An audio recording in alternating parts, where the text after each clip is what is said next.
Hey guys, if you are a Missouri home care agency, chances are you've heard a lot about EVV over the last few years. So when people hear Missouri EVV requirements 2026, they immediately think, great, what changed now?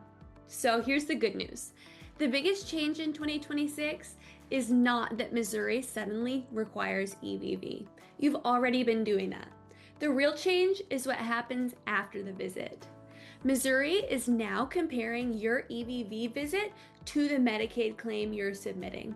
And if those two don't match, you could see claim alerts, payment delays, or even claim denials, depending on the implementation phase and the type of service you provide. So in this video, I'm going to explain exactly what's new, what has to match, and a few simple things you can do to avoid EVV headaches. Let's get into it.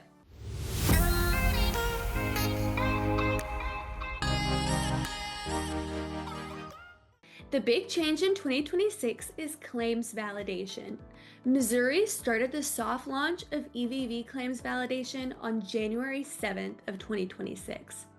That means that MO HealthNet began comparing EVV required claims against verified visit data in the state's EVV aggregator solution, or EAS.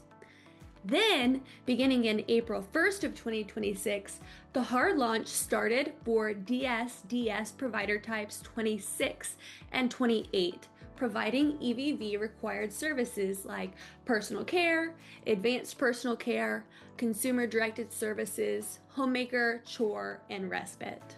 So what does that actually mean? Think about it like this.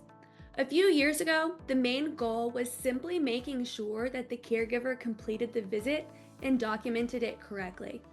Now, there is another step. Missouri also wants to make sure that the information in your EVV record matches the information on the claim you're billing.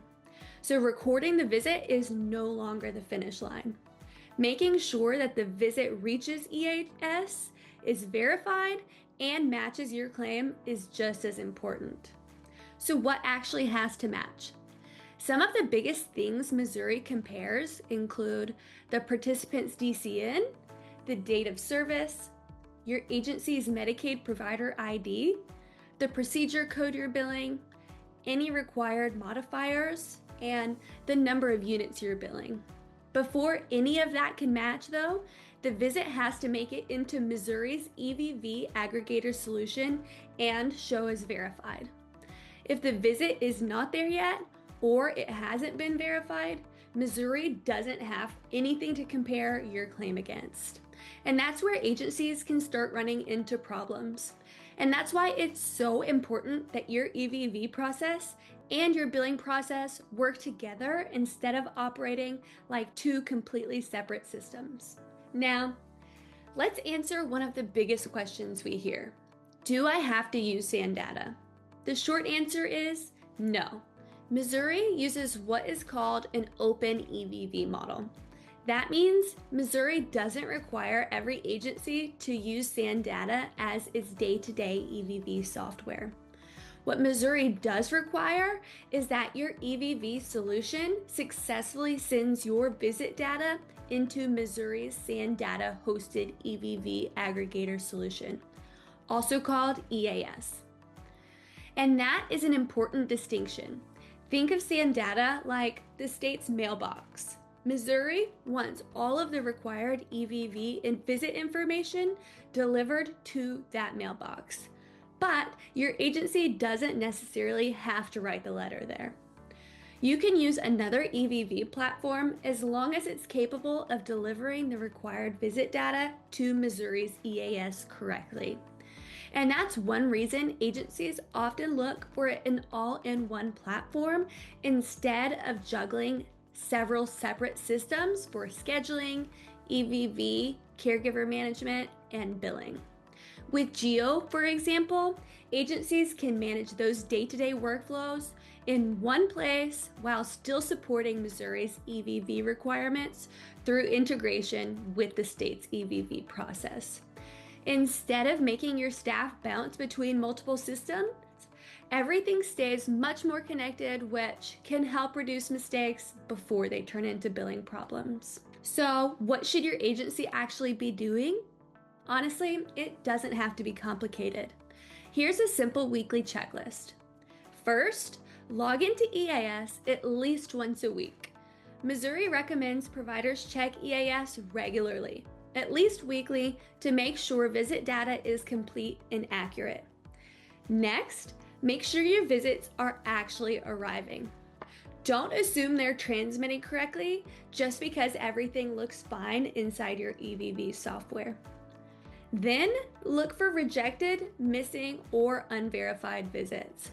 Those are much easier to fix today than they are 3 weeks from now when your billing team is trying to figure out why a claim wasn't paid. Next, compare your claim against your verified visits before billing whenever possible. Catching a mismatch before the claim goes out is always easier than fixing it after the fact. And finally, don't wait until the end of the month to look for problems. The sooner you catch the issue, the less work it usually takes to fix. A few minutes each week can save hours of cleanup later. So, if there's one thing I want you to remember from this video, it's this. Recording the visit is only the first step. In 2026, that visit also needs to make it into Missouri's EVV aggregator solution.